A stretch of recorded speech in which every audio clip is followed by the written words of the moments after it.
My name is Celeste Rivera. I'm 28, and for 4 years, I believed I was building a life with the man I'd marry.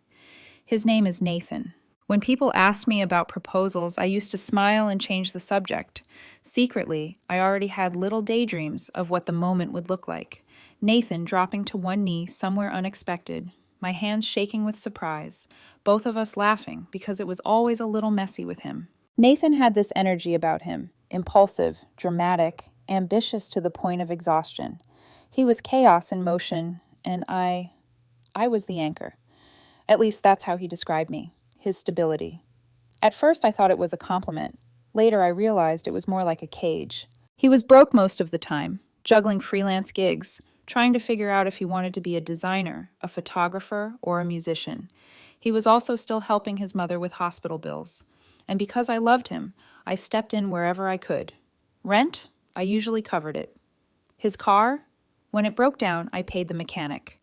When he announced he wanted to go back to school for graphic design, I told him to go for it, and I picked up extra shifts to make sure we wouldn't sink. I told myself this was partnership. Love means sacrifice, right? Still, small cracks began to show. The first was Riley, his ex. Her comments kept popping up on his posts. Playful, flirty, never quite crossing the line into outright disrespect, but hovering close enough to sting. I'd ask about it, and Nathan would roll his eyes. She's just trying to stay friends, Celeste. Don't be possessive. Sometimes her name would light up his phone after midnight. He always claimed he didn't reply. I wanted to believe him. I was raised to give trust until someone proves unworthy of it, and Nathan was quick to lecture me about emotional maturity. According to him, boundaries were just fear in disguise. So I swallowed the unease and told myself, this is what it means to love without insecurity. But the truth? It wasn't insecurity, it was intuition. Another red flag. He never posted me. His Instagram was full of design tips, travel shots, artistic edits, but never me. When I asked, he said tagging me would limit his personal brand. It sounded ridiculous, but I let it go. The real fracture came months later. One evening, I noticed something strange. Nathan's location was off, and his notifications were suddenly muted. His phone never used to be quiet. My chest tightened as suspicion slithered in. I confronted him gently, asking if something was wrong. He sighed, annoyed, and said, I didn't tell you because you always get weird when I bring up Riley. She flew in. We just grabbed coffee. I needed closure. Closure. That word lodged in me like a shard of glass. I tried to argue with myself, tell myself it wasn't worth a fight. That if I made this about trust, I'd lose him to defensiveness. So I swallowed it down, again. For a while, things seemed better. The following month, Nathan was sweeter, more affectionate. He started making me breakfast again. Eggs, toast, humming little tunes while flipping pancakes.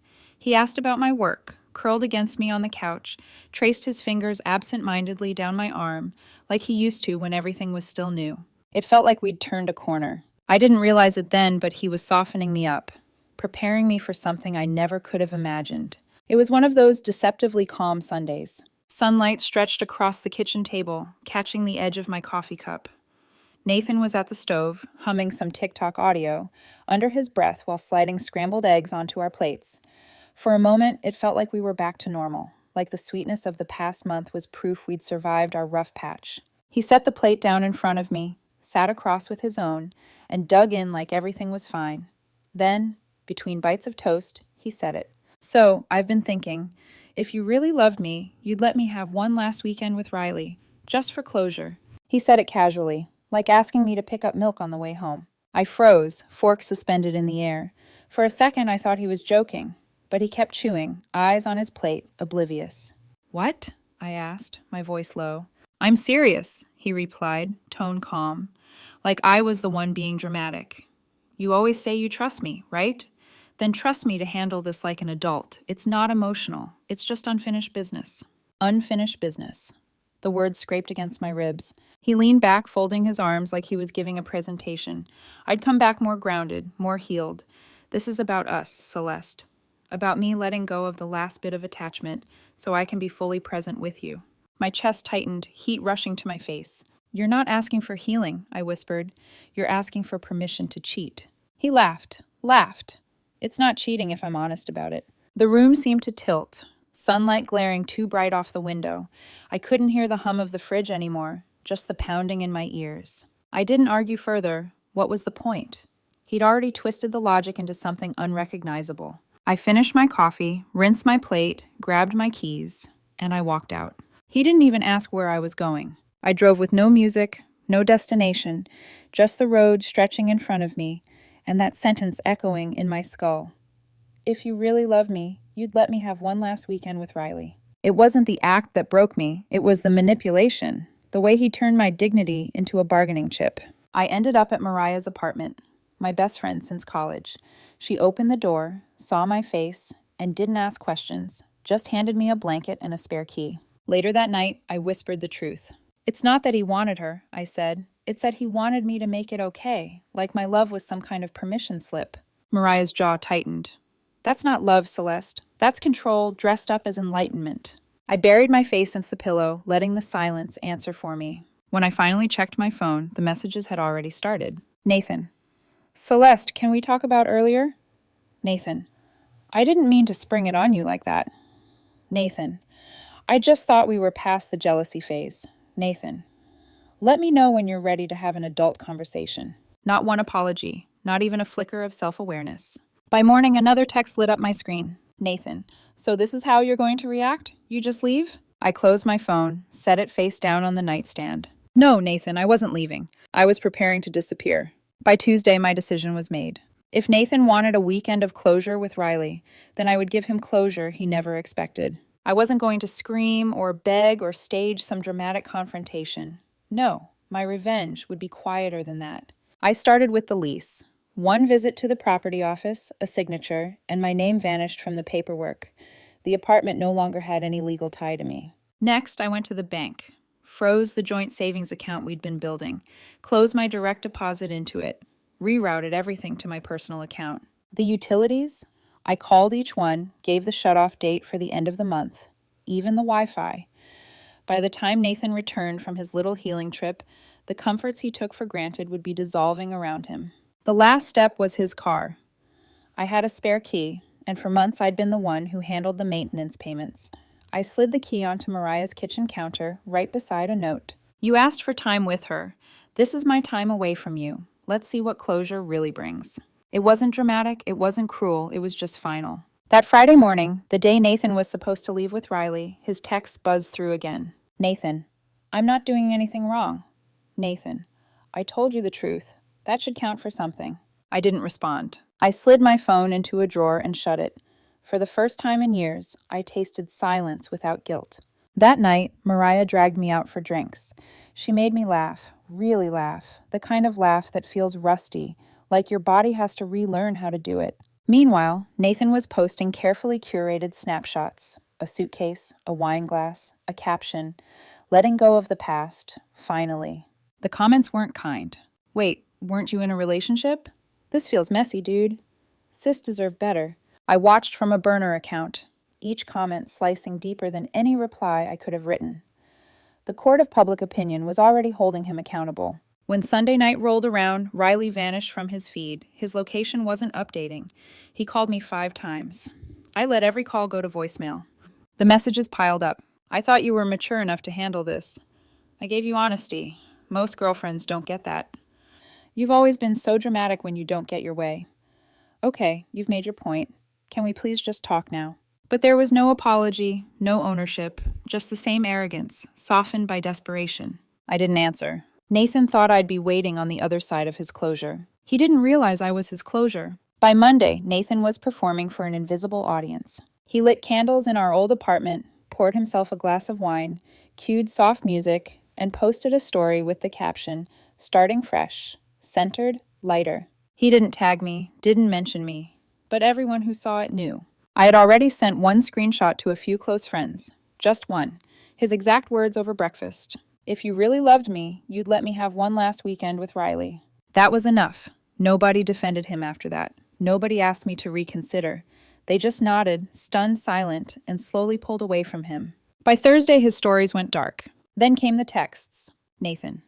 Okay, I think I need to explain what really happened. Riley reached out first, not me. She said she wanted closure, and I thought seeing her would help me move on. That's all I meant. Nathan. I didn't even stay the full weekend. I left Saturday night. It didn't feel right. Nathan, can we please just talk? Still no apology, still no ownership, just a careful rewrite of the truth. I stared at the screen, detached. Once I would have clung to these words, desperate to believe them. Now, all I saw was a man drowning, grabbing at anything that would keep him afloat.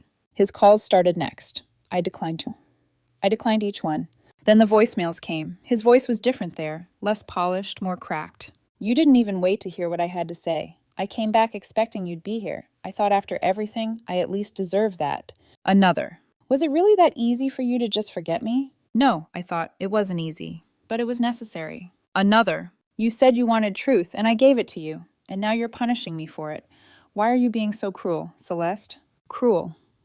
That word stung for half a second, until I remembered the look on his face at breakfast, how he'd laughed when I accused him of asking permission to cheat. No, Nathan, this isn't cruelty, this is consequence. And then, poetic justice. I heard through Mariah, because word always travels, that Riley had ghosted him, completely. No replies. Blocked him within a week of their weekend together.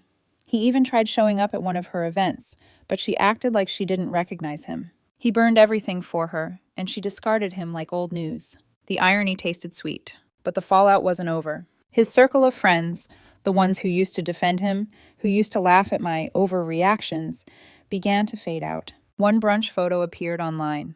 Nathan wasn't there. Someone asked in the comments, "Where's Nathan? I thought you guys were tight." The reply was simple. We've got different values now. Translation. Even his friends knew he'd crossed a line. He wasn't inspiring. He was radioactive. That week, his text shifted from defensive to desperate. Nathan, I don't know what you've been telling people, but you're turning everyone against me. Nathan, I made a mistake, okay? I didn't cheat on you. I just made a bad call. Nathan, but it came from a good place. I wanted to be free of her, for you. He attached a photo of us from a trip to Portland, sitting on a rock near a waterfall, my hair damp from the spray. I looked happy. He was holding my hand like it meant something. Once, that photo would have cracked me open. Now, it was just a memory of a girl who hadn't seen it coming. I closed the message without replying. Silence was still my sharpest weapon. Time is a strange healer. 4 months after I walked away from Nathan, my life didn't just recover. It bloomed. I transferred closer to my sister, got a promotion within weeks, fell into a rhythm of early mornings, gym sessions, meals that weren't just stress takeout. It felt like draining poison from my bloodstream. Every day without him was a breath I hadn't realized I'd been holding. I wasn't chasing revenge anymore. I wasn't even chasing peace. Just distance. And finally, I had it. But distance has a way of folding in on itself. It was Lauren's wedding that brought us back into the same room. She'd been a mutual friend for years, close enough to both of us that she refused to take sides. When her invitation arrived, I almost didn't RSVP. But I felt steady now, solid, strong enough to handle seeing him, if it came to that. And anyway, I wasn't the one who should have been ashamed to show up. The reception hall was warm with golden lights and laughter.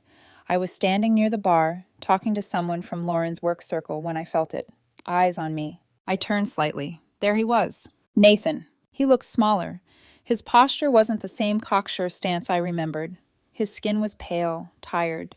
He still dressed like he had an audience. Sharp blazer, hair styled, but no one was watching. For a second, his hand twitched upward, like he wanted to wave. Then he froze, half smile collapsing. I just nodded once and turned back to my conversation. Later, while I was fixing myself a drink, he finally made his move. Hey, he said softly. I looked up, gave him the kind of polite smile you offer a stranger in passing.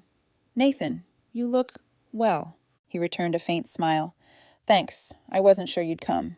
I almost didn't. Silence stretched. He shifted his weight, glanced at the floor, then back up at me. Could we talk just outside for a minute? I considered saying no. But there was something in his voice, not confidence, not manipulation, just emptiness. So I followed him out to the patio. The night air was cool, strung with fairy lights. Music and laughter floated from inside.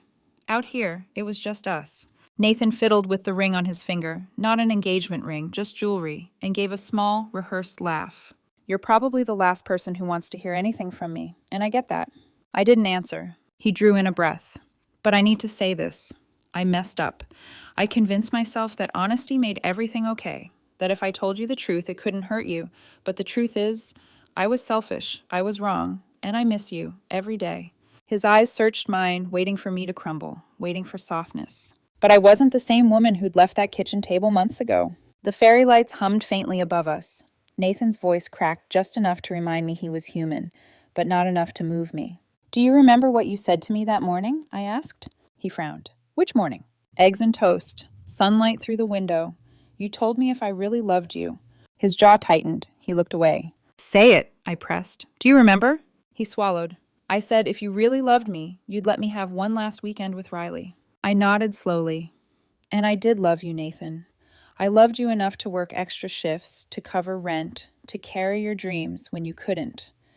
But I didn't love you enough to let you walk over me." He flinched, eyes darting back to mine.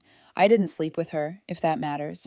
"It doesn't." My voice was calm, even, "because you thought the test of my love was giving you permission to betray it." He shook his head, desperation leaking into his tone. "I was confused. I didn't know what I needed." "You needed her," I said quietly. "And now you need me. But the difference is, I don't need you." The words landed heavier than any scream could have. He blinked fast, like he was trying to stop tears. "Do you hate me?" "No." I gave a faint smile. "I just don't think about you much." He opened his mouth, maybe to plead, maybe to bargain, but I didn't give him the chance. "I'm happy now. Not because someone fixed me, but because you broke something in me that needed breaking. For that, I'm grateful. You showed me exactly what I'll never tolerate again." Nathan froze, chest rising and falling too fast, as if my words had punched the air out of him. "I'm not mad, Nathan. I'm not bitter. I'm just done." I turned, walked back inside, and never looked over my shoulder. He didn't follow. Inside, laughter swelled, music spun, and I felt something I hadn't in years. Light, unburdened, whole. Nathan thought I'd be his closure. He didn't realize he was mine.